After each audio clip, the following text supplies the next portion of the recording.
Thank you guys so much for coming. I am super excited to have Megan Bowen on the show. When you take a look at a number of things, I don't get nervous. I really don't get nervous. But last night I did not sleep well because I was thinking about how excited I was to get these insights from you, Megan, because you've had an extraordinary career and now you have partnered up with Chris Walker. And I've always said Chris Walker is the three smartest marketers in the world. So I say Chris Walker, Christopher Lochhead, which I loved your episode with Lochhead recently. Yep. He's extraordinary. And Dave Gerhardt, who I had at a CEO event earlier this year down here in Jacksonville. He spoke to our group. I think those are the three smartest marketers in the world today. Pablo, I put as like an asterisk. He's number 4. And so we like to bring him in. So Megan has partnered with Chris Walker, and in the span of from 2019 to today, they have now built a business that has 125 people inside of it. And so when you talk about a rocket ship, you guys are on an amazing rocket ship. And I just think about like, what are the things that you are thinking about as you do this? Because Chris has been extraordinary and generous in his acknowledgement that he is the visionary, but he would not have been able to get to where you guys are today without your help. And so as you look at operationalizing a visionary's vision, what is it that has been inside Refine Labs? What is it that you have been trying to do to bring it out of Chris and make it come to life? It's a great question. And I've worked with a lot of different visionaries. There's that EOS framework where they talk about the visionary and the integrator. And I'm very much, the sort of exact profile of that integrator.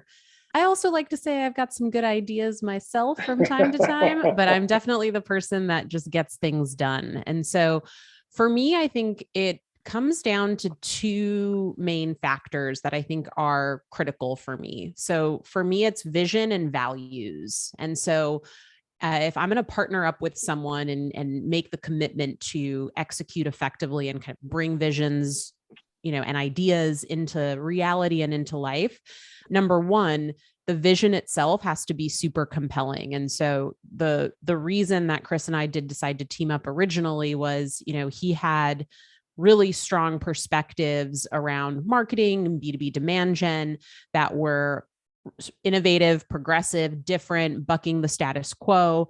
And I was coming up out of the New York City startup scene, really thinking about all of my experiences and how sort of the growth at all cost mentality and like running old playbooks, every company was in this cycle that just never worked, right? And eventually they would crash and burn. And so this sort of shared vision of there's a better way to build businesses and companies. For me to be able to turn an idea into reality, I need to be compelled by that vision, right? So that's a key ingredient in this factor. I promise I'm going to answer your question.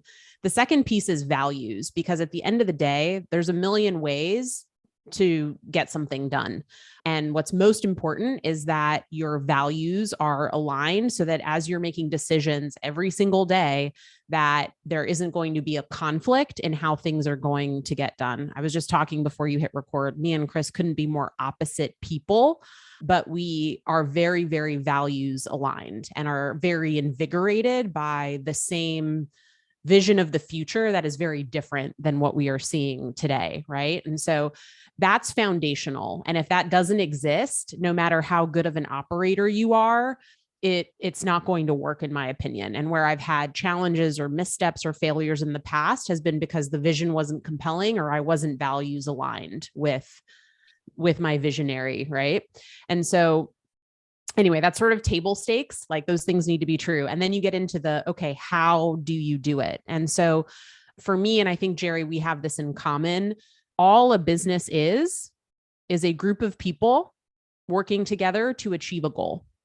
And so a lot of this really comes down to, and what I believe sort of my strengths are and kind of my contribution and what I bring to the table is I'm able to rally groups of people around shared purpose, common goals, future visions, aligned values.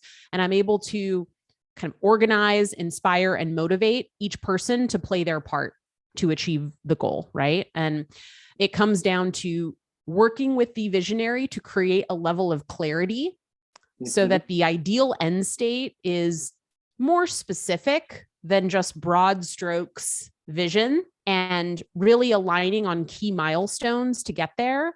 And then it becomes, I guess like the core moves of any operator, right? How do you take your big goals and break them down into smaller goals?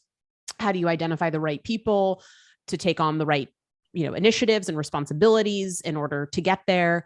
How do you make sure that you're really communicating the why behind what you're doing, that you're holding people accountable, that you're providing really clear expectations on deliverables, holding people to those deadlines? And then you get into just all of the execution pieces. And I could keep talking about that, but I'll kind of like wrap this up and we can go in whatever direction that you want. But just to kind of recap, it's really alignment on vision and values is table stakes. And then I think the great thing about visionaries is they have such an exciting vision for the future, but sometimes they don't always have some of the clarity required. So I think that's where you kind of come in and you are a sounding board, you're asking questions. You got to get them to a level of clarity that will allow you to actually put an operating plan together and then execute it.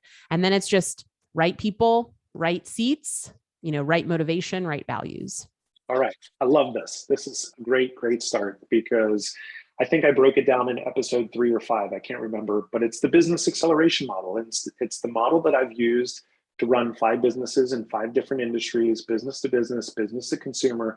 And I love it when people say to me, no, my business is different. And so I know you've been in the New York startup scene and run lots of different businesses, particularly in customer success and account management. And to me, the foundation, and you use the exact words that I use, the foundation, vision, values, and resources, right? So I know that you guys have decided not to go out and raise money, which forces you to run a profitable business. But getting that clarity for the visionary, and I've said this a million times, Kurt Thomas is on the call. I just ran a strategic plan for their company, QPAC. It is a room full of visionaries, Megan. So you got 7 people in, there is no integrator. And so putting a throttle on selling 2023 model in 2022, that's very hard for them, because the what is easy, the how is hard. Yep. And so I'd love to understand 2 things. One is, so I'll start with the first one. What is the vision for Refine Labs? What's the North Star that you guys are optimizing for? So, and Chris kind of teased this out on the last DGL. We have some exciting announcements coming soon about sort of the next evolution. And so I'm going to not steal that thunder, but the kind of the vision that's out there isn't that far from our sort of evolved stance. But basically, we're here to change how B2B companies measure and execute marketing. And although we have a really, strong focus on marketing and demand gen, it really speaks to the entire growth engine of the company, right? It speaks to how you're acquiring customers. We absolutely work with our customers to optimize sales processes, right? And ensure that they're acquiring the right customers that are going to be the right long-term fit. But B2B marketing is broken. We know how to fix it, and we're helping our customers do that. And it all is actually rooted in sustainable growth as well. Everything that we do for them, we're showing how they're getting that return on the investment, and we're being honest with them about where they might be overspending in ways that don't make sense. I think the second vision is it's sort of like a dual vision. So that's our value prop. That's what we do for our customers. And you say Refine Labs, and that's going to be what people think about. But on the other side, and why we recently launched Talent Destination, is we believe that we can actually demonstrate and show the world that there's a different and better way to build companies. And prior to Refine Labs, every single company that I was at was kind of traditional VC-backed startup, right? Very much kind of growth at all cost mentality. But I've been part of the good, the bad, and the ugly. I've been a part of an IPO, amazing. Been part of acquisitions at the acquiring company, cool. We've run out of money, not cool. I've been part of a company that was acquired, like sort of cool, and then got like shut down because of that, not cool, right? So that's startup life. Like those things are going to happen. And the point that you made earlier, every single company has the same, there's a same subset of problems, and every company has a different combination of them. It's not And it's why, because I've been at so many different companies and solved so many of the same challenges over and over again, of course, there's different context. And so your solutions are slightly different, but it allows you to have a framework. And then when I teamed up with Chris and we were kind of starting from the beginning, it was like, hey, let's start early and set the foundation of doing things the right way from the beginning, right? And Chris had all of those instincts even before I came into the picture. He wanted the company to be remote first. He never wanted to create crazy goals. He didn't want to get outside funding, right? So that was why it made sense for us to team up, because I think independently we had come to the same conclusions of how we wanted to build the business. So that's sort of the other vision of the company, is to be a model that other businesses can look to think about how they might be able to build their company as well. I love that because, as I say, the mission that I am on, other than positively impacting 5 million people over the next 5 years through better business, is I help CEOs create compelling companies that outperform and still make it home for dinner. Because success without fulfillment is the greatest ripoff in life. And so, absolutely, when I speak with people who have all this outside success, and yet, geez, I don't even make it home for dinner with my kids, or I don't even get to put my kids to bed, or I don't even get to see my friends or see my parents, whatever those things are that you value, then you start to resent your business. And so it leads me to the second piece, which Matt Foxhall, who's on the call, talked a little bit about this when he was on here. He ran a company, and he is such a values-driven visionary leader that when values are clear, decisions are easy. And so I know recently you guys rewrote your core values for Refined Labs. Why did you do that? Was something broken, or was it that you just needed to clarify for it, or you wanted to galvanize against it? Because I think sometimes when you have the airplane already in motion, making a change like that is really difficult. So I'd love for you to help us understand that. Yeah, absolutely. And I have to say, I'm going to get to your values question. I completely agree with your point on success without fulfillment is empty. I remember the first time I was promoted into the C-level and got sort of my first COO job, I thought I would be so happy. I was working towards that for 15 years over the course of my career. And at the time, I remember feeling so empty. And the CEO delivered the news to me. He was like, I thought I'd get a better reaction from you. And I just remember thinking, like, I feel nothing. I was overworked, and that, like, I really learned that lesson the hard way. And I think that particular experience for me is actually a huge driver of a lot of the components of the Talent Destination Manifesto, because I wasn't taking care of myself. There were certain situations I was putting myself in that weren't psychologically safe or, good for me, or things like that. Right. So everyone learns that lesson the hard way. I try to tell people about this. I think most people need to learn it for themselves, but I hope most people take that to heart and maybe don't make some of the mistakes that I made. Coming back to your question on values, or do you want to jump in? I'm going to pile on that one, because I have shared this story. And I helped run a company that went from 5.9 million to 15 million in 18 months. We made the franchise 500. We were raising venture capital. I was working 100 hours a week, regularly slept on the couch outside of my office as a badge of honor, as any 26-year-old would do, who, fed the ego. And on Valentine's Day, I thought I was having a heart attack. And I literally remember counting the dots on the ceiling tiles on a hospital gurney with electrodes on my chest and thinking to myself, what have you done? And it was one of those seminal moments where I thought, you can build a better business. You don't have to give up everything in your life to build an amazing business. And so I am 100% aligned with you, because I don't know, again, success without fulfillment, it's the greatest ripoff in life. It's true. What a story. Thank you for sharing. I promise. I feel like every time you ask me a question, I go on a tangent, and then I'm like, okay, let me get back to your, by the way, you're doing great, because there's so many nuggets that are being pulled through. Yeah, I can't help myself. If you say something that triggers a memory or a story, I want to share it.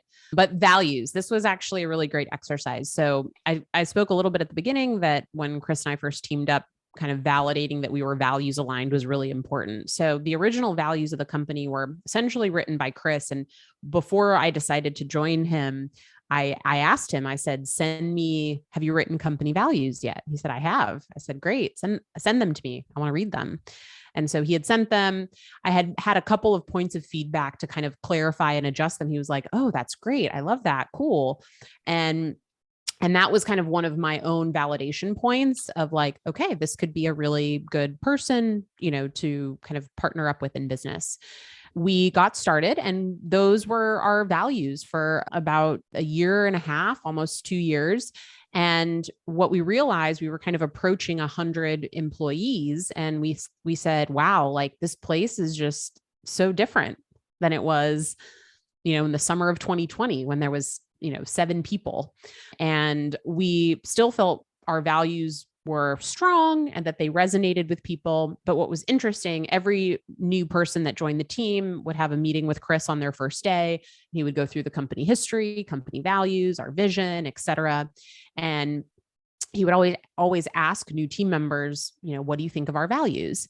And he was noticing a trend over time that 3 out of the 5 values were really strongly resonating, and the other 2 started to fall flat. And so that kind of was the impetus of, wow, we're growing, things have changed. We're starting to get some interesting feedback that, a portion of our values really resonate and some don't. And this is foundational for the company to operate effectively. So it seemed like the right time to revisit them, because we wanted to make sure that every single one of our values strongly resonates with everyone at the company, because it's really the barometer with which, all behavior is, kind of inspired on or observed or acted on. So we wanted to also involve the whole company. So we took the whole company to San Diego in April. We had a really great interactive session while we were all in person, where everyone had the opportunity to design and submit and present a new company value. We compiled all of those together. The executive team came back, and then we sort of rewrote all the values. 3 out of the 5 were sort of still from the original ones, but bolstered and rewritten with new language. And then we were able to introduce 2 new values. The 2 new values were around diversity, as well as having a growth mindset and really acknowledging a lot of the personal and professional development that everyone at our company prioritizes. So it was a great exercise. And when we represented them, everyone felt ownership of them, because they participated in the process of reimagining them. And they're integrated in everything we do, how we recognize people, performance management, et cetera. I think it's interesting because it sounds like your customer success background and listening to the customer, i.e. this is your internal customer, your employees, Yep. helped facilitate that little loop of making sure, hey, we are on point, especially, through the recession. There's tons of research on this where companies are looking for values-driven companies, social responsibility. It has to be more transformational than transactional, right? All of those things. If you're not paying attention as a company and understanding how the landscape of the business has changed because of the pandemic and people taking a pause to think about, what is it that I'm doing? Is what I'm doing, does it even matter? Is aligned with who I am as a human being?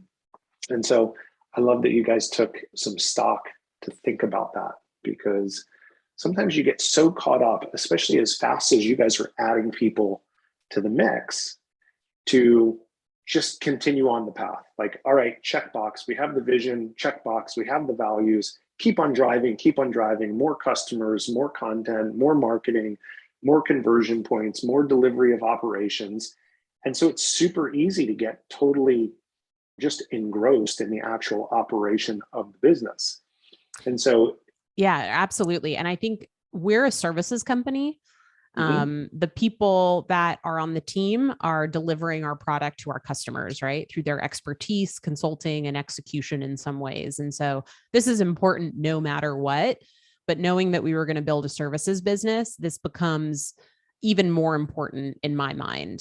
And if you do all of the right things to create the conditions for your team to be successful and valued and clear on what's expected, a lot of the customer deliverables and interactions work themselves out. And you're completely correct. Like I have been in customer success and account management sort of for the like bulk of my career, but the skills and the experiences there can be applied to really every facet of a business, which is why I think I was able to transition pretty quickly and effectively into kind of like an executive level operator role.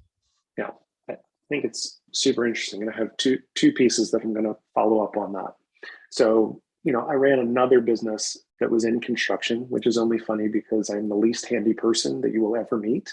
I almost killed myself cutting down a tree. Yes, there's a reason I've spent 25 years behind a desk, and I'm happy to pay people to do things that I absolutely cannot do. When you start to look at the breakdown of a fast growing business, one of my concerns, we went from 7 million to 30 million in about 3 years, was the people who are coming into the business have a very different context about the people who have had their teeth bashed in building the business. Mm-hmm. And so one of the things that I did was I realized that the business was going to go so fast that I couldn't be involved in every interaction. And so we passed what I just affectionately call the great man theory. I could not impose my will on the business. I couldn't run down the hall and say, Mike Hines, go do this thing and expect that Mike was going to go do that, right? You had to communicate systems and process. And so one of the things that I did was I created what I called the corral for our business. And so we were going to wow our customers and treat our people as partners. And that's how we made decisions. So when you make a decision, you better be able to explain it, that you were either wowing a customer or treating our people as partners, which is internal, subcontractors, vendors. And so if you can do that, I may disagree with you and we may do it differently next time. But it was my effort to try and make sure that the people who were new coming in had a roadmap of how we make decisions. And so, I've always said the values are the operating system of the business. It's how you feel when you go home every night, right? Did I feel, that I was a multiplier today? Did I feel like, hey, there was failure, but I embraced it and I learned. So there is no failure, right? But how are you doing that internally at Refine Labs when you're growing so quickly and employee 125 doesn't have the same context as employee 7? What are you doing to tactically imbue that into every person's experience? Yeah, it's a great question. And I think I'm going to answer it. And I'm also going to I want to make another point as it relates to this. And so one of my formulas, if you will, is sort of people success, is customer success, is company success. And so expressing that formula and our values and sort of saying as we make decisions, we want to put our people first, our customers, and then our business sort of is sort of the third and final consideration. What's interesting though is, and so just like you said, reinforcing the values and providing a framework for decision-making is the right way to do it. What's interesting though, and what I've even seen in some cases is all the emphasis that we have on our people, which is really strong. Sometimes things can be taken too far, right? Yes. And we could make a decision that's good for our team, but that is, negatively impacts our customer or makes absolutely no sense for the business. And so as we've grown and there's just more people in the mix and things are moving really fast, that particular formula, the values, it's not quite enough. And so I think one of the things that I have been focusing on lately is anchoring on, the priority is still true, but we need to make decisions that create win-win-win outcomes. Mm-hmm. It is possible to find a decision that is good for our team, good for our customers, and good for our business. Now, there might be some trade-offs in that final decision, right? So it might not be perfect for our people or perfect for our customers, but it's not that one is better than the other. It's that you need to have your priorities straight, but that you have to recognize that there are inherent trade-offs with all decisions. And if we only do things that are good for our people and lose customers as a result, that's actually not good for our people, because then it's not going to create a sustainable business, and then there'll be no job for this person to have anymore, right? So I think the correction or the adjustment that I've been trying to communicate as we've grown is really talking through the nuance of what that means. It doesn't mean make a decision that is 100% in the best interest of the person without any consideration of the downstream impact to our customer and our business, right? And so I think that's really the space that I've been playing in now. And it's interesting because sometimes those can be difficult conversations. I thought we put our people first. We do, but we're also building a business and we need to consider what our customers want. Just like anything related to people, it's just not that simple, right? There are nuances and that there are layers. And so I've been spending a lot more time tackling decisions or complicated situations with trying to paint the picture of how considering all of those angles are really important. I still don't mean that we should make a decision that's good for the business that's going to like mess up, like negatively impact our people. We don't want to go to either extreme. But I think that's been the most interesting observation from my side is learning how to temper the message so that people don't play in the extremes and that they kind of have a balanced view and they look to find that win-win-win solution. It's always there, but it's usually the hardest solution to figure out and get to. Many masters for sure. It is interesting because this is where I was going to take you next, which was, once you have the vision and the values and the rocket ship starts to take off, there's typically some type of tension that happens. Most companies are started by some type of technical founder that says, hey, I think we can do this better.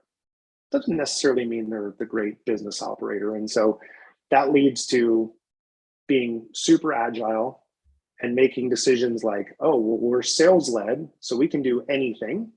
Well, yeah, technically.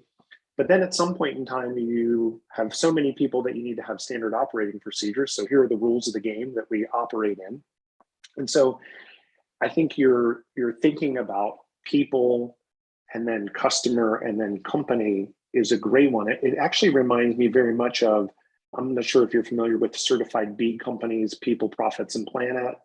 There's a balance of them. Conscious capitalism, the same thing, where there is this weighing out of what is my impact on the world, what's good for my people, what's good for my customer, because if I don't, it's like the giving tree. If I give everything that I have, then I don't even have a tree anymore. Mm-hmm. And so navigating those things, and I always find it, crucial conversations, anytime where the stakes are high and the emotions could potentially, get real elevated as well. Always coming back to your vision, your values, or your objectives, make those things at least constructive. Like, hey, Megan, I hear you. Here's how we got to this place. And you said it a little bit earlier, there's never a bad time to explain the why. Mm-hmm. And I think sometimes in a fast growing company, especially with a visionary leader, where it's all clear to them, so they've drank the Kool-Aid, it's all clear to them, and yet no one else has as clear a picture as they do.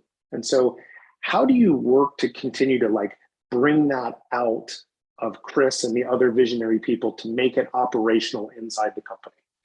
Yeah. And so I'm working on this project right now, and it's taking me longer than I'd like because, of course, different priorities pop up that I need to redirect my attention to. But I'm in the process of defining what I am calling the Refine Labs operating system, which is how we operate as a company. And the goal is to really codify how we do everything so that we can ultimately build a machine to achieve our goals. And so let me kind of walk you through how I think about this, because I think it's going to answer your question. Basically, the kind of this other formula that I really like to reference, especially when you're thinking about company operations, is a clear vision plus discipline is what actually equals success. And so obviously there's the company vision and the priorities need to be clear at all times. And so one of the, so for this component, we're kind of revamping our intranet right now. And I have plans to kind of build our intranet into more of an interactive community, but I've tasked Chris with developing a vision artifact, right? A visual representation of what we're trying to do. All new hires see that on day one. That lives on the intranet. And we bring the whole company together twice a month. And in one of those meetings, we re-articulate that vision, right? So you're never done. It's repetition, it's over and over and over again. And then you need to have a place for people to go find that. That's going to evolve and change and grow as it should over time. So you need to maintain that visual artifact. And that's why you need to keep talking about it. Then company priorities, right? And so I've been testing this new approach. I got it from this book called The Rockefeller Habit. So it's your top 5 priorities and your top 1 of 5. And so, especially when you're moving really quickly, it's like, I can't even do quarterly planning because things move so fast. Like a quarter is like a year in like other business terms. And so I've been operating in 6-week planning sprints. And every 6 weeks, we have sort of top 5 priorities, top 1 priority, most important metric we're moving in the company, communicating those monthly, having that available on the intranet, right? Then you need to think about your people. And so you need to create systems so that everybody understands what is expected of them and they understand how what they're doing ladders up to both the company vision as well as the top 5 priorities and the most important metric in the company, right? And painting that picture for them. We have what we call individual success plans, which kind of create a lot of clarity on what great looks like in your role and how people are contributing to that, the greater company goals, vision, priority, et cetera. And then you need a lot involved there, right? Performance management, feedback loops, growth paths, career tracks, both expert and management to really support your team. Then you have to think about metrics, right? So the development of a company scorecard and how we're going to create versions of that scorecard that will be relevant to the different teams at the company and how we think about meeting cadences. So every Monday we meet as an executive team and every Tuesday departments will meet, we'll cascade messages down, we share scorecard updates, right? And so it's creating meeting cadences and communication routines in between getting the whole company together so people continue to be on the same page. And then you think about, your planning process. We had so many things going on and I was like, okay, I'm going to make a spreadsheet and I'm going to put everything that everyone is working on at the company, right? Just outside of the day-to-day company project tracker. And you're like, whoa, we're doing way too much, right? So it's like, how many projects did you have? Because I'm only laughing because, when you're a fast growing company, all you ever do is add projects. Nothing ever gets taken off the board. It's always like, that's a great idea. Let's go do it. Let's do it. And then it's like, we have 172 projects inside the company. Like, exactly. I think we were around like 60, which was a lot for us when I put it together. But to your point, that's what it ended up sort of spurring, which was like, we shouldn't be doing all of these things. Like, what's actually important? Let's stop doing this. Let's just do these things really well, right? Oh, 2 people are working on the same thing. We didn't even realize it. So having visibility and ensuring that you're moving everyone in that direction. And then, kind of to close this like sort of operating system list out, it's really the rules of engagement. So this is like an extension of your values. How can you provide more clarity for your people on how to behave and act and work and collaborate with each other to get things done? So that could be things like guardrails.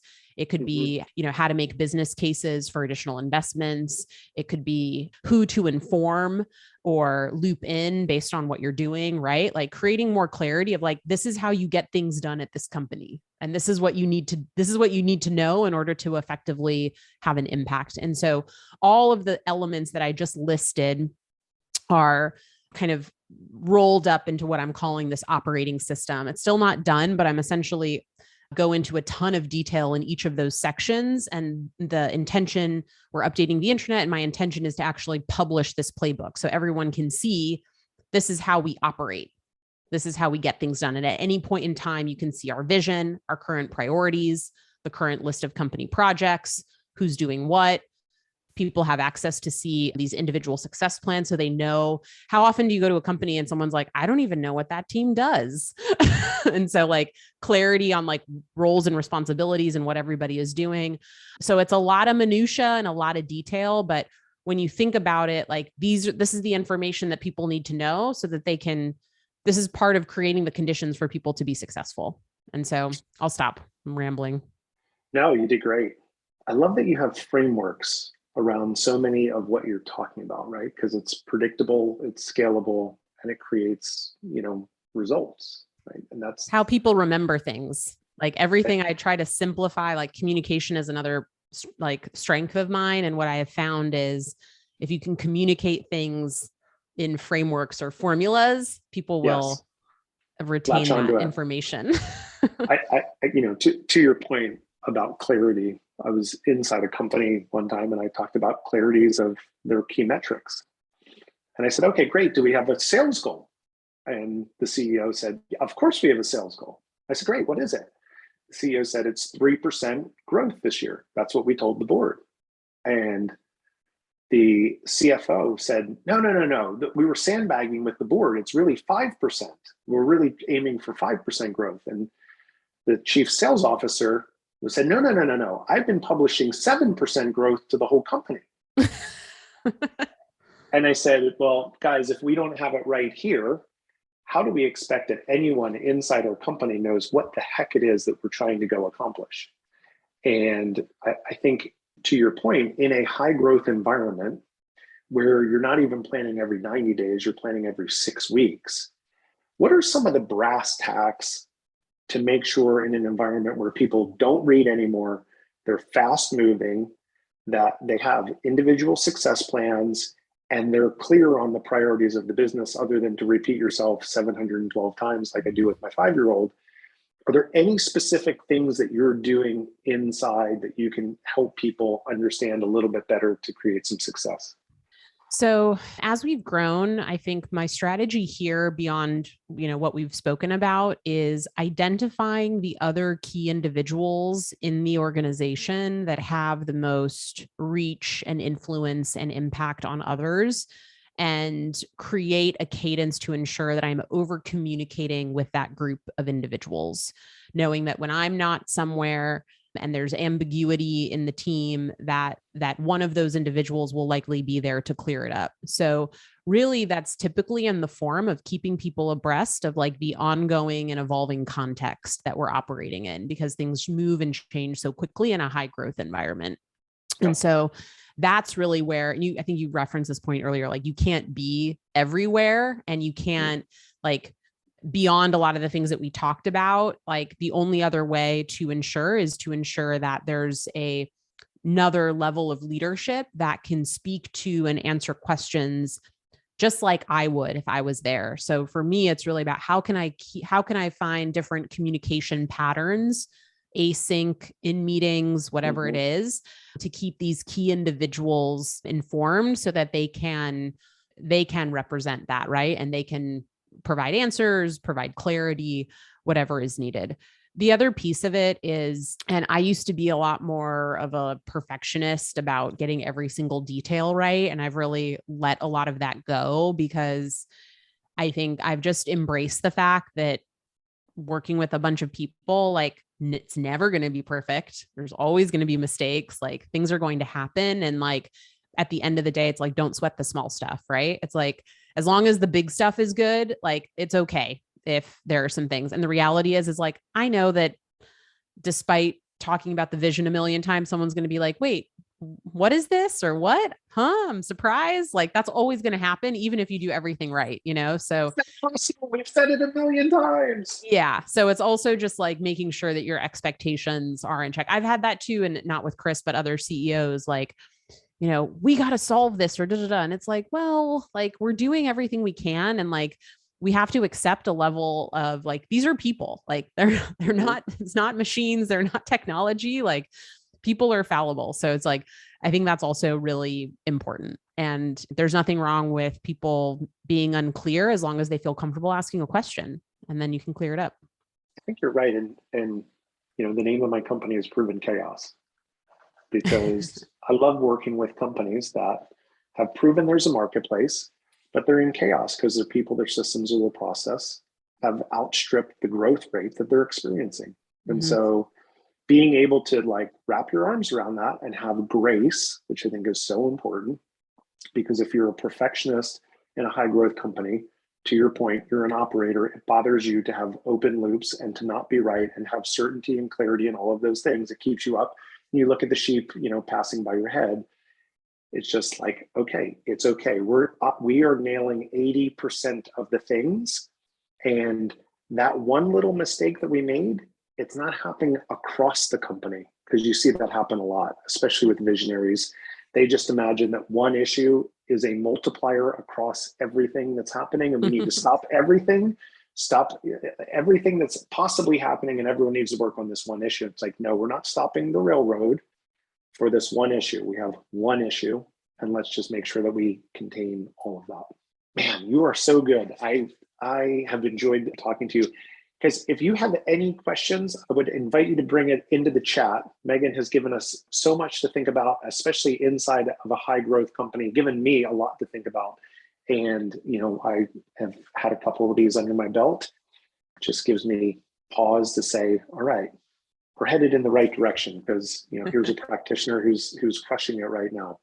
Walk me through, I love the talent destination that you guys are on right now. And so walk me through, I understand that the value of the marketing that you're doing, the content, becomes an attraction for people. But what's the process that you're going on to make sure that you're attracting people into your sphere? I call them 10s, who are the 10 out of 10s that, I absolutely want to be involved. They're aligned on the vision, they're aligned on the mission, and they're great at the work that they're doing. How do you do that inside Refine Labs? What is it that you're doing specifically to bring people in?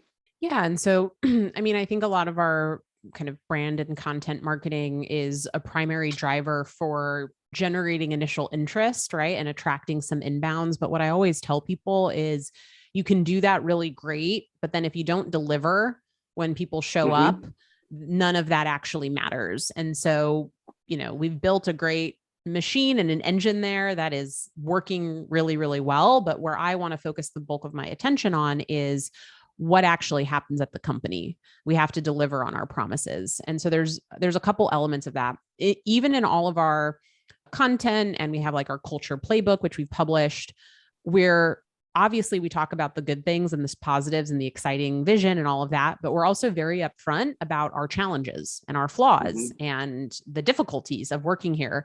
It's not an environment that works for everyone, and that's totally fine, right? That's the point. It's like you can opt in or opt out depending upon what you want and where you're at.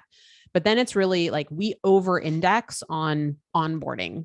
Shout out to Jessica Williams, Jordan Anderson on our people team. They do an amazing job pre-onboarding and onboarding. And then we make a huge effort to really check in ongoing and really think about the whole talent experience post onboarding and what's happening. Lots of feedback loops so that we can get a pulse check and a temperature check on how things are going, where we need to focus some attention, what's going well.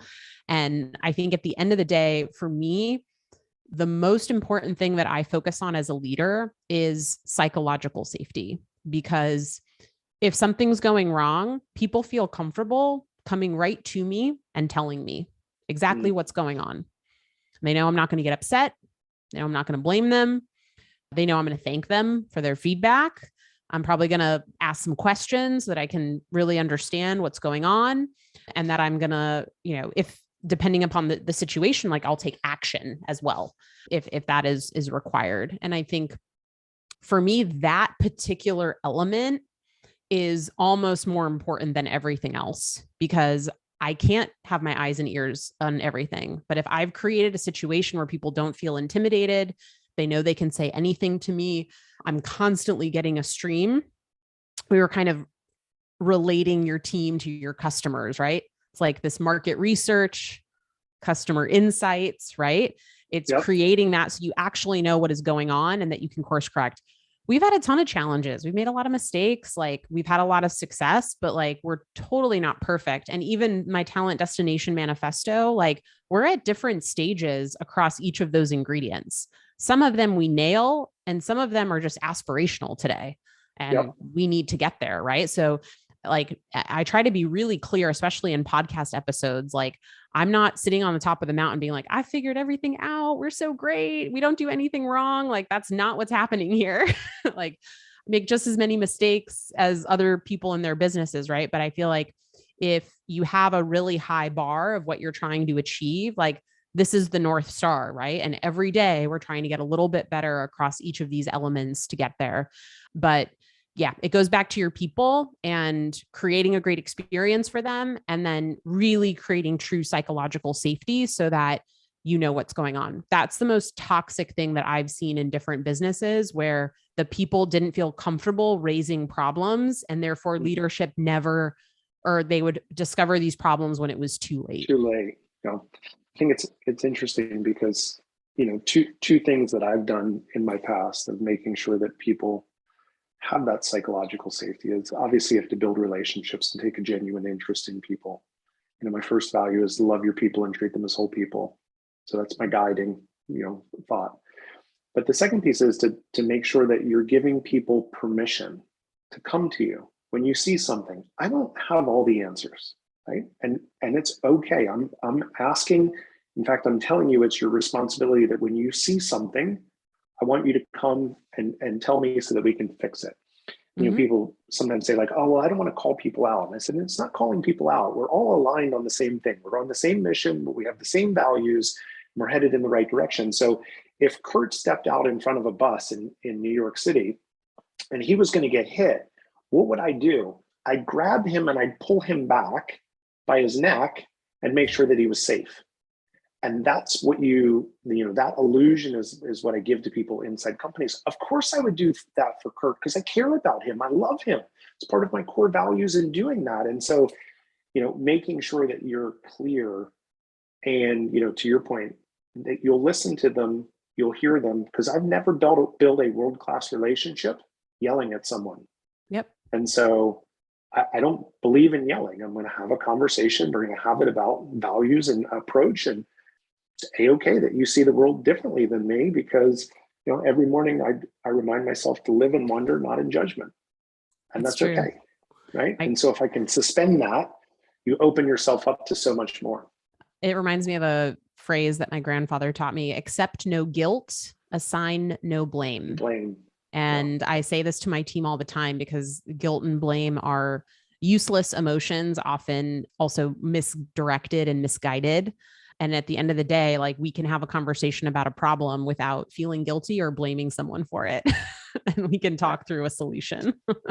I have said that many times. If your thoughts, your feelings, or your actions aren't serving you, your responsibility is to change them. Right? Blame does not serve anyone. You know, it doesn't. Like guilt doesn't serve anyone either. We got a question in the chat. I'm like the question moderator on DGL, so I immediately saw it. I can answer it. You're right on. Matt Kleinrock, who, by the way, first of all, Matt, congratulations. Another not new dad, but another child in the Kleinrock clan. So congratulations, Matt. Sure, have at it, Megan. So you were asking, what are the Refine Labs 5 core values? Which 2 do you believe drive organization's culture and the majority are bought into? So I'll read through the 5, and I'll kind of give you, I think, the 2 that are really kind of my top 2, if you will. So our first one is be a multiplier. Together, we are greater than the sum of our parts. We enthusiastically support, respectfully challenge, and wholeheartedly encourage each other to do the best work of our lives each and every day. Number 2 is strength and diversity. We value our differences and commit to creating an inclusive environment that fuels our competitive advantage. 3 is embrace failure. We succeed or we learn, take risks, try big ideas, and embrace uncertainty. Number 4 is play the long game. We think and act in service of our strategic long-term vision. Number 5 is growth mindset. We are energized by the endless pursuit of personal and professional development to better ourselves, each other, and our customers. I think the 2 in particular and these 2 were values in the original values, and then the 2 of the ones that were carried into the new values are embrace failure and play the long game. Embrace failure speaks to how we've been able to cultivate and maintain psychological safety, and play the long game is really in service to, you know, both broader visions. Both have had to, you know, measure and execute B2B marketing, but like how to model what a modern company should be built like. Love those. What were the 2 that changed? What were the 2 originals that didn't make it to the new side? So we had one that we called We Are a Team, and it was about integrity, honesty, and respect being non-negotiable. But that kind of just evolved into the Be a Multiplier. So we leveraged a lot of the same themes in that, but we kind of elevated it from beyond us being a team to really embracing this concept of being a multiplier. But all of the same kind of value components were there. Right. And then the second one was around like we're accountable to our customers and we're focused on delivering great outcomes to our customers, which we've kind of looped into growth mindset. We decided that was table stakes. Like we live that always. And so that was replaced by the strength and diversity, and then growth mindset was added as well. Love it. And I think when you also put the framework behind what your approach is to people-led, customer-led, company-led, you start to weave all of these things together. You have a rich mosaic of how to run a successful company. And it has been super fun to listen to. If anyone has questions, Matt Kleinrock's usually good for like 4 or 5 questions. So the fact that he only put one in there is amazing to me. I actually have a follow-up if I could ask it. Yeah, do it. Yeah. So Megan, you said the embrace failure, right? So one of our core principles is that mistakes make us better. So very similar in the sense that when mistakes happen, we want to take them, learn from them, and kind of march forward. But I pretty much find that people are just terrified of making mistakes in general, just in life. So how do you, embracing failure is difficult. So how do you get, aside from never obviously embarrassing anybody in groups or the way that management and leadership handle them, I think that's like 101 at this point. But outside of that, how do you get people to truly embrace failure, bring it to the forefront, take accountability, solve problems, and kind of learn? Absolutely. So Chris and I model this by example. So as we've made mistakes in scaling the company, we are really upfront about it. So we normalize it, right? And we do it ourselves. We say, hey, we made this really big mistake. This is what happened. It caused these massive problems in the business. This is the action we're taking to solve it, right? So leaders need to normalize it and lead by example. And then when we've had, so I have a segment in my all hands meeting repertoire called Stories from the Field. And it's about how we've worked with our customers, and I have different team members that engage with our customers, talk about stories. And we kind of alternate between success stories and learning moments, right? And so we talk, hey, this customer is super successful. Like, look at their great results. They've done X, Y, and Z. They love us, blah, blah, blah. But then the next story from the field will be like, wow, we really dropped the ball on this, or we made this mistake. And then this is how we responded and recovered. And so I think that the only way to do it is to repeatedly normalize that it is okay, and it has to start with leaders. And then you have to create a forum for other people to do it in a way that they're comfortable, right? And individual comes up and talks about their story from the field, and then Chris or I can come on and applaud that individual for being willing to be vulnerable and share whatever mistake they made and what they learned from it. And I think when you do that on a consistent basis, it doesn't become taboo because everyone's doing it, and it's just part of our culture. I think it's interesting too, Matt. So I was involved in hiring a COO for one of our companies. And one of the questions that I asked him was, what's the greatest mistake that you've made in your career so far? And so I wanted to make sure that he had awareness, he had humility in being able to acknowledge it, and how he would handle it differently. And so I think during the hiring process, you can ask intentional questions. These are our values. What are the questions that I'm asking to suss out, how has this person demonstrated this in the past? And you're going to get either really quality answers or answers that you're going to think, I don't know, that doesn't rise up to the level of, I've said this before, I think you've heard me say it. I love to hire from the scratch and denial, because business is hard. And so I'm looking for people who have had hard things happen and still made it to the other side. Yep. In the process. So absolutely. Love it. Looks like Kurt has a question. As an integrator, what has been your greatest challenge in tamping down the disruption that the visionary can cause within the company? It's a great question, actually, because often visionaries change their mind. They're 12 to 18 months ahead of the company. So they want to do this and that and move faster than is possible. And so there's been a couple of things that I've done. So honestly, my best trick is, don't tell Chris. Take notes, Kurt, take notes.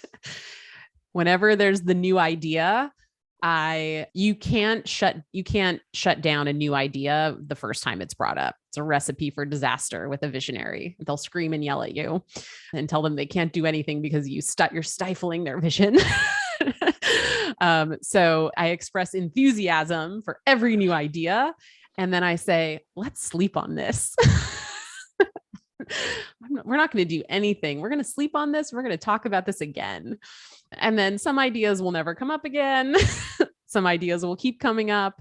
The second thing is kind of going back to that like full company project, as we've grown, have been able to implement a little bit more structure. Cool. So when you have a new idea, we're going to talk about it. Then you're going to put together a project pitch to pitch me the idea, right? Then if we think that it still makes sense after you put the pitch together, then we've got to do a feasibility assessment. Are we even ready to do this, right? If we successfully pass the feasibility assessment and we still think this is a good idea, then we can make a project plan. Then once the project plan is done, we give the final go.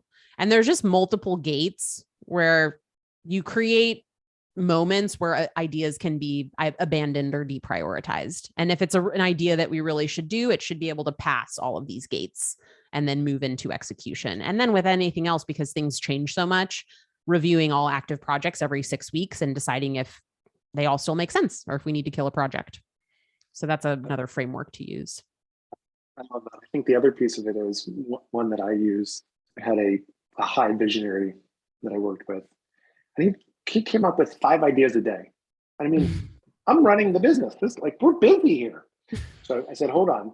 I went to the supply closet. I got a brand new pad. And I said, every time you have an idea, I want you to write it down, put it in your top right drawer and just write it down. Right. And that was the start of the parking lot of ideas. So we should capture all of these ideas. But the reality of it is there's only certain ones that we're going to work on because of bandwidth and feasibility, all of those things. But the key is, I think, giving the voice and the ear to all of it to make sure that, you don't get that ire of the visionary. I think it's an important piece. So, Megan, how do people find you?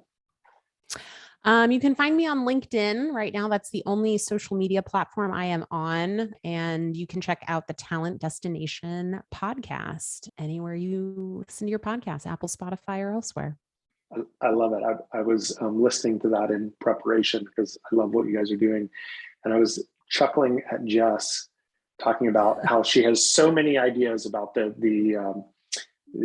employee feedback loop, and that she was just getting started on that process. Oh yeah, so she's a visionary too. She also gets shit done. It is an interesting mix because you do have unicorns that can find them depending on what's going on and who's around. Do I need to fit the integrator role or the visionary role? And so you can do both, but it is an interesting thing. Well, thank you so much for coming on, sharing your wisdom. I think it was awesome. For everyone else, next week I'm going to talk about positive constructive conflict and how it signals a really healthy culture inside your building, so that, to Megan's point, when you have psychological safety, people can raise their hand and say, what about this? What about that? And so I'm going to give you the game plan of how to actually have those conversations, a real tactical approach, because quite honestly, it scares the shit out of most people to have a conflict conversation. And so I'm going to give you that piece. The other piece is, if you haven't joined us, I would invite you to go join us on Facebook. The best places to lead Facebook group. It's a place where you can post questions, get answers, and just join the community of how do we continue to create compelling companies that outperform. That's what it's all about. So until next week, guys, thank you so much. Megan, thank you for sharing your wisdom and your insight. You are awesome. Thanks, Jerry. See you, everyone.